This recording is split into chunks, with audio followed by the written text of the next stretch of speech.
Hey guys, how's it going? It's Kyra here with another Guardian Tales video. I'm pretty excited to bring the patch notes to you guys today. The new hero is Arena. She is going to be a basic tank hero. She's the character that is reoccurring boss in this game. We're seeing the Dungeon Links version. Never even heard of that game until I started playing Guardian Tales, so I have no idea about the lore of that previous game, but this is the younger version that we're going to be getting here in the game. Let's get into it. And then also the patch notes have come out. Nothing too crazy in the patch notes, but we'll cover that after. But I think the majority of this video is going to be covering her new kit. So before we get into this video, apparently only 20% of you guys that are watching this channel are subscribed. So if you could please press that subscribe button, really helps out the channel. And with all that out of the way, let's get into the video. So the first move in our kit here, Warrior Sword. Punishment, throws a shield to deal ranged damage and swings a sword to deal melee damage. Shield Strike damages enemies with a shield attack and creates a shield equal to 50% of the damage dealt, which I think is insane already.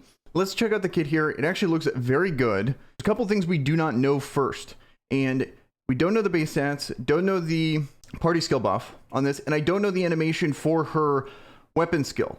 Other than that, I think we can kind of get a first look here on just how good she's going to be. Let's go over her kit and then I'll kind of discuss where I think she's going to be used, where I think she's actually going to be good in the game. Normal attack, Warrior Sword. Punishment, throws a shield to deal ranged damage and swings a sword to deal melee damage. Shield Strike damages enemies with a shield attack and creates a shield equal to 50% of the damage dealt. So she has a second move that does the Shield Strike, and it's also going to give her a small shield there. And we got to think, because she's a sword user, she's going to have crazy amounts of defense. And then based on her party skill, potentially, she can be even more tanky. She could be absolutely insane to have to deal with. And then we got her weapon skill. It goes down to injured and then fires multiple swords, dealing damage equal to 270% attack power per second to enemies in the path. I want to say this is the animation that she does when you're facing her, where it's just like a big line, like a big beam there, but potentially I'm wrong. You know, like we'll see her animations here soon. And then lastly, we have the special ability here. It slightly increases resistance to status ailments, increases defense by 30% for 4 seconds when receiving status ailments,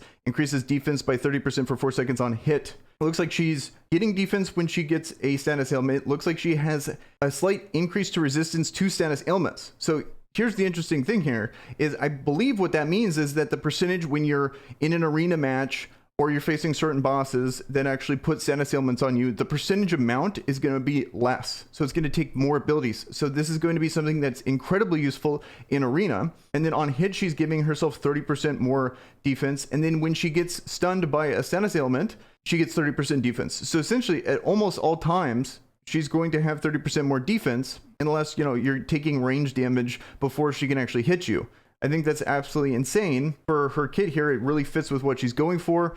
And then let's actually take a look at the weapon here. One-handed sword, a weapon skill recharge speed on there, skill damage and health, and then a lot of defense on the secondary option. I like to look at this fully max limit broken. It looks just like a standard 10% attack, nothing special there. Her exclusive effect is increases hero's sword damage by 25% and then increases damage done by 25% for 4 seconds when using shield smash. So essentially it's just a net 25% damage gain when it comes to this weapon. Looking at this, the extra damage is going to be massive. You're absolutely going to want to have that section of it. Can't see the weapon skill. We got to see the animation of it to really evaluate the weapon skill, but just overall, what we're working with here is a character that is staple hero in the meta. I think she's going to really shake up arena. She might be the standard tank spot for your teams nowadays. It really depends on her party buff on just how good that's going to be, because if it's not a tanky one, which I'd be shocked if it's not a tanky one, if they go with like melee attack or something like that, that would just completely not fit the character. I'm thinking either 40% HP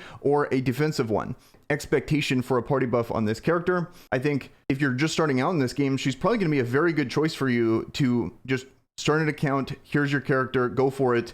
And the weapon is important, but not crazy important for this hero. But I think anyone actually pulling for her that's trying to be competitive absolutely is going to want to have her EX here. I can't really say that without seeing the full amount, seeing all our animations and stuff like that. But at the moment, I think she's absolutely going to be an incredible character that is probably going to be a very highly sought after character at this point, because she's essentially directly countering Future Princess, in my opinion. I can see her being a staple in Arena. I can see her being a staple in Colosseum. She's going to help with a ton of stuff. She's going to be really useful in a lot of hard Camo Zone or Orbital Lift matches, where instead of having to deal with the basic enemies, then one of our best options is Future Princess or Agma. She'll just be another tool that we can use there. Already, basic teams are taking over Colosseum with Sohi, so having her on the team to add to that is going to be insane. I can see a basic takeover here very soon, which is already pretty much happening, but it's kind of like a splash between basic and dark. So very good character, definitely on the lookout. I'm going to do another video here when we got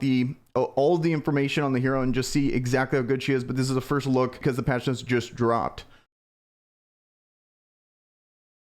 There's really nothing too much to discuss. They're not really adding much. It's just Tower of Horizon, co-op mode, map change. The new content for guilds is actually, they're doing changes to that to kind of give you quality of life there, but I've never experienced that yet because we're still in the rating phase at this moment, so I don't know what that game mode is. That's going to do it for this video. I just wanted to talk about Arena's kit. What do you guys think? Let me know in the comments below. Also, link down in the description for the patch notes if you want to go over those. Hopefully you guys have a good rest of your day, and with that, guys, I'm out. Peace.